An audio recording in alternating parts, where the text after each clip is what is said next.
নমস্কার বন্ধুরা, আমি অরিন্দম চলে আসলাম আজকে এই মুহূর্তে বিরাট বড় একটা আপডেট নিয়ে। কেন্দ্রীয় সরকারি কর্মচারীদের জন্য নয়া বেতন কমিশন কিন্তু আবার আনবে 2025 সালে কিন্তু আনতে চলেছে। সো এখানে কিন্তু কেন্দ্রীয় সরকারি কর্মচারীদের ন্যূনতম বেতন হয়ে দাঁড়াবে 51,551 টাকা। তা কোথা থেকে বলছি হিসাবটা আপনারা একটু বুঝে নেবেন।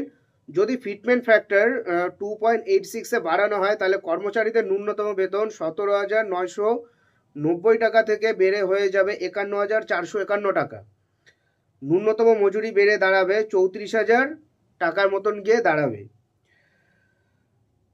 কেন্দ্রীয় সরকারি কর্মচারী পেনশনভোগীদের নিয়ে আসছে বড় খবর। আপনি জেনে খুশি হবেন যে সরকার খুব শীঘ্রই ফিটমেন্ট ফ্যাক্টর বাড়ানোর সিদ্ধান্ত নিতে পারে, যার পরে বেতনে বাম্পার বৃদ্ধি বলে নির্দিষ্ট মনে করা হচ্ছে। মিডিয়া রিপোর্ট অনুসারে national council of joint consolidated machinery secretary Shiv Gopal Mishra কয়েকদিন আগে কেন্দ্রীয় সরকারকে ফিটমেন্ট ফ্যাক্টর বাড়ানোর পরামর্শ দিয়েছিলেন। গোপাল মিশ্র সরকারকে ফিটমেন্ট ফ্যাক্টর 2.86-এ উন্নতি করার দাবি জানিয়েছিলেন, যদিও সরকার এ বিষয়ে এখনও কিছু জানায়নি। বেতন কত হবে? কর্মচারী এবং পেনশনভোগীদের সুবিধার জন্য NCJCM এর সেক্রেটারি অষ্টম বেতন কমিশনে ফিটমেন্ট ফ্যাক্টর বাড়িয়ে 2.86 করার দাবি জানিয়েছিলেন। এর আগে সপ্তম বেতন কমিশনের ফিটমেন্ট ফ্যাক্টর 2.57 করার সুপারিশ কার্যকর করা হয়েছে। তখন কর্মচারীদের ন্যূনতম বেতন 7,000 থেকে বেড়ে দাঁড়ায় 17,990 টাকা।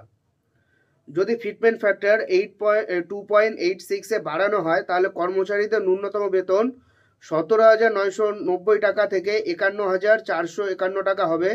তা এখানে বেতন বাড়ছে 34,000 টাকার মতো, যদিও সরকার তরফে এখনো পর্যন্ত আনুষ্ঠানিকভাবে এটা নিয়ে কোনো কিছু শেয়ার করা হয়নি। ফিটমেন্ট ফ্যাক্টরটা কি? ফিটমেন্ট ফ্যাক্টর হলো সূচক যার মাধ্যমে সরকার বেতন এবং পেনশন সংশোধন করে। ফিটমেন্ট ফ্যাক্টরের উপরে ভিত্তি করে বেতন বৃদ্ধি পায়। সরকার 2016 সালে সপ্তম বেতন কমিশন কার্যকর করেছিল, তারপরে ফিটমেন্ট ফ্যাক্টর 2.57 করার ঘোষণা করেছিল। এখন অষ্টম বেতন কমিশন গঠনের বিষয়ে কেন্দ্রীয় সরকার তরফে কোনো আপডেট করা হয়নি।